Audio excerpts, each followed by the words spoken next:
Moi, pendant l'année, j'avais du mal à me projeter parce que ça me paraissait tellement loin.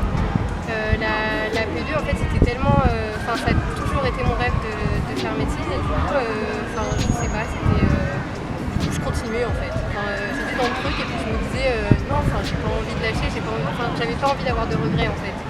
De me dire, t'aurais peut-être pu aller plus loin et tout. Donc, dans ma tête, c'était ouais, pas de regrets et vas-y.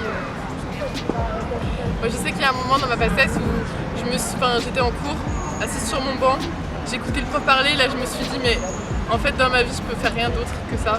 Parce que même s'il y en a qui vont dire les matières en passesse c'est de la merde, moi j'ai tout de suite accroché personnellement et je me suis dit mais je me vois dans rien d'autre. Donc maintenant faut y aller, faut travailler et c'est tout quoi. Et on lâche rien et on continue. Alors moi je sais que ça m'a toujours beaucoup stressé de penser aux autres, donc en fait je suis arrivée au concours et ça c'est un conseil d'un ami, il m'a dit mais en fait Maëlys t'es toute seule. Et comme bon moi j'ai de la chance d'être en fin d'alphabet donc j'étais vraiment tout au fond de la salle, tout au fond de la rangée donc je pouvais vraiment être toute seule et j'étais toute seule dans mon monde, j'étais toute seule à passer le concours, ça m'a vachement aidée.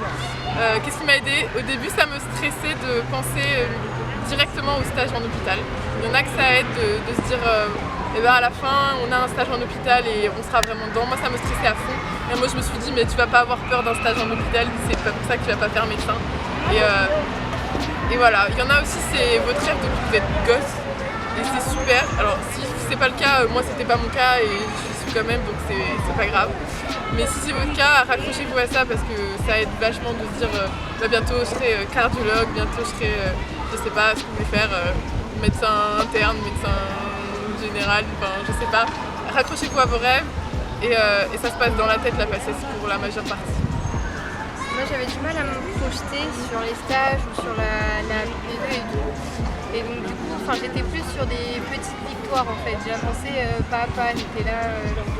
Là ça va et j'essayais de pas m'accrocher aux échecs des concours blancs quand je voyais mes notes parce que il y a eu certaines notes qui n'étaient pas du tout le reflet du concours. Et donc du coup j'étais plus sur des petites victoires et après il n'y a rien de plus soulageant quand on voit le classement à la fin de l'année et qu'on se dit mais c'est bon en fait, c'est fini. Vous avez le droit d'être heureux aussi. Vous avez le droit d'être heureux d'avoir une bonne note à un CV ou un bon classement. C'est super de se dire on est dans les 10 premiers ou de se dire on est dans les 50 premiers parce qu'on est dans la barre. Au tuto vous ne serez pas forcément beaucoup à faire les CV. Mais c'est jouissif d'avoir un bon classement et vous avez le droit de vous le dire. Alors, ne criez pas sur tous les toits parce que. Après c'est comme vous voulez, mais ne criez pas sur tous les toits parce que par moment, c'est chiant d'avoir quelqu'un qui est là et qui réussit tout. Et même pour vous, quand vous voyez quelqu'un qui réussit mieux que vous, parfois c'est rageant. Et vous avez le droit d'être en colère aussi. Moi, je sais que le premier CV de génétique de cette année, j'ai complètement raté et ça m'a mise en colère. Et au final, le CV juste après, j'ai hyper bien réussi parce que je rageais à l'intérieur de moi en fait. De pas réussir et c'est comme ça que vous allez y arriver, c'est toujours être exigeant. Vous avez le droit d'être en colère, heureux, triste, vous s'en foutez, on y va. Et pas rester sur les échecs, faut pas les mauvais classements, ça arrive. Moi personnellement, je prends l'exemple en épistémo, j'ai jamais eu la moyenne de tout le semestre. Et du coup à l'épreuve, je suis pas arrivée démoralisée parce que je me disais tu peux pas faire plus. Et donc du coup j'étais peut-être un peu moins stressée et j'ai eu 18. Donc du coup, j'ai eu mon meilleur classement et ça veut rien dire. Il faut pas rester sur les échecs. Faut pas, dans ces cas-là, faut pas regarder les autres qui sont bien, qui sont contents et tout. Faut rester accroché et faut dire ça va aller quoi. Ça veut rien dire. Les concours blancs, ça veut rien dire. Super. Un petit mot, une citation, un truc comme ça. Moi, c'est plus sur le fait qu'il faut vraiment respirer quoi. Parce que ça peut paraître un peu philosophique ou je sais pas, mais quand j'étais en primaire, j'étais tellement stressée et tout, que ça se ressentait sur mon corps. J'étais pas bien dans mon corps. J'avais un peu du mal à juste tête, j'étais pas trop bien. Et du coup, il faut juste respirer en fait. En blanc, il y a des moments où on a juste besoin de s'arrêter de juste respirer un bon coup et puis voilà, faut pas oublier de respirer. Ouais. Il y a un jour quelqu'un qui m'a dit si t'es nerveuse, c'est que ça te tient à cœur. Et je crois que ça résume un peu la pastis. Un truc qui m'a beaucoup aussi en tant qu'enfant faible m'a pas aidé en tant que primante, c'est que dès le début en fait, comme je me comparais par rapport aux autres, je suis partie assez vite défaitiste en fait. Dans ma tête, je savais que j'allais redoubler.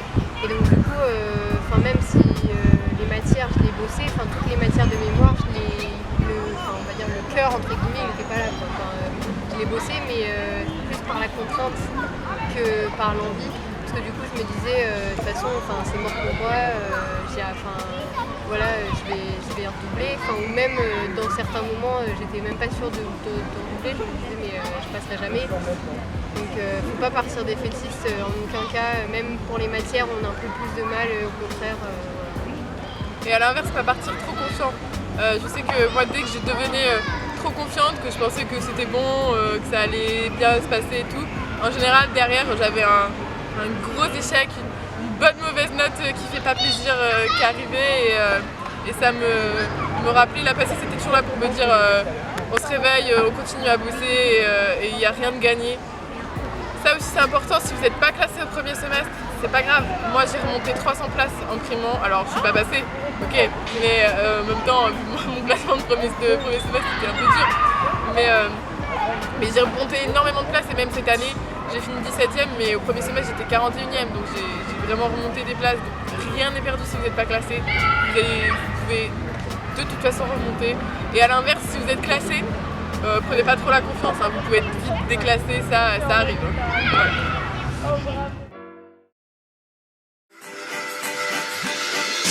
I won't compromise.